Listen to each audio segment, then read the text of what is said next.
And of course, we, as many of you I'm sure know, we see the development, historical evidence for possibly diplomatic missions to China by the Muslims, sailings from China as well to the Indian Ocean. We know that there were mercantile communities of Muslims settling in China. We know that they had occasional problems. We know that they existed. We know that they built mosques. And we know that they were there. And we can see their presence via the pottery, as I just mentioned, going in both directions.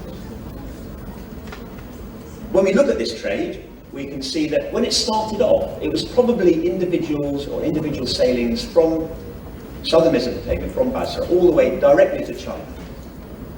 That's a massively long journey. It would have taken a year. And then with a turnaround time of possibly as much as a year, then another year back, merchants such as Sinbad, the famous Sinbad, would probably have been away from home for as many as 3 years, going off to make his fortune by trading with China.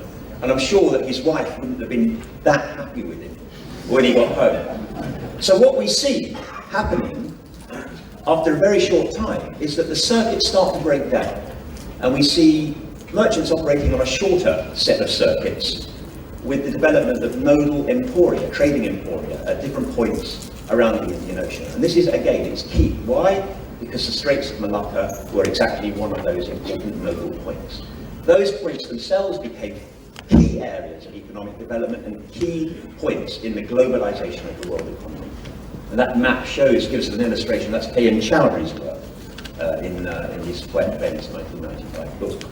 Just to have a very quick look, and I know that my time's nearly up, I'm just finishing, but have a very quick look at one or two sites which were affected by this trade. Sanjan in India, on the western coast of India, where we've got a lot of Abbasid pottery, showing the importance of this Islamic trade to the development of a single rural site on the coast of India. There must have been many hundreds of very similar sites. In Sri Lanka, at Kisamaharama, again, a very important site in Sri Lankan history. And when we look at the pottery that's been found, there's an enormous amount of Abbasid traded pottery, as well as Chinese pottery. So again, another nodal point on Indian Ocean trade being stimulated, being developed by this economic heat. And I think the last example is a very interesting site in East Africa, in Kenya, Shanga. And I'm using it only because it's such a good example. And what we see is the arrival of Muslim traders, probably in the 7th or late 7th, early 8th century, onto the shores of where we're probably just finding small villages of fishermen who were really uninterested in trade. But when they began to get into contact with the Muslim traders arriving from Mesopotamia, from Iraq, they started to procure ivory, procure slaves, procure gold and wood, the things that the traders were after. And the settlement itself developed from a small fishing village into quite a substantial town over a very short period of time. And this slide here shows the 8 different phases of excavation, from the latest phase at the bottom right to the earliest phase, or from the earliest phase on the top left to the latest phase on the bottom right. If you look at the top, if you took at the top left, and I've circled here the mosque, if the top left corner, the area which is circled in red, was a small shrine. It looks like it was a shrine, an animist shrine, certainly not an Islamic shrine. Very soon after the town began to develop, we see the construction of a mosque over the top of that. So we can imagine that the local community had converted to Islam.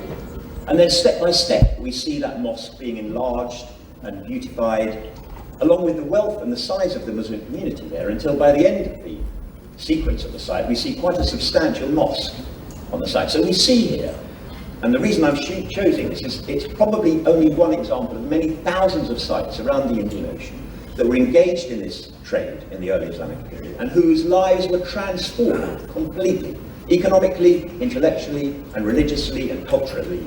They were completely transformed by this engagement with this new economic heat of Indian Ocean trade that was going on during the early medieval period, because of the presence of this enormous global empire. And in fact, Janet Adenlogot, in her World Systems Theory work a few years ago, made a similar argument and illustrated, in fact, by showing the development of cities around the world, from China to Egypt and France. And she tried to show that some of the big cities of the world all developed in a very similar way, a similar pace, throughout this early medieval period. And she argued on that basis that the world was becoming, at this time, had already become interconnected, it had the beginnings of the globalization of the world economy had already started at this time. And then, as far as Mesopotamia is concerned, by about the 10th or 11th century, things start to turn away, and we can forget to some degree about Mesopotamia, probably because of mismanagement, possibly because of overspending on the government, possibly because of not enough investment in infrastructure, and I'm sure the Chief Minister's listening to my words right now. We see Abbasid Iraq began to decline, and we see disinvestment in the countryside, we see problems, and initially we see the Buid invasion and conquest, and then eventually we see the shifting away, and Cairo, the capital of Egypt, became the economic center of the Islamic world. Baghdad ceased to be so, and trade through the Gulf and trade into Mesopotamia ceased to be important.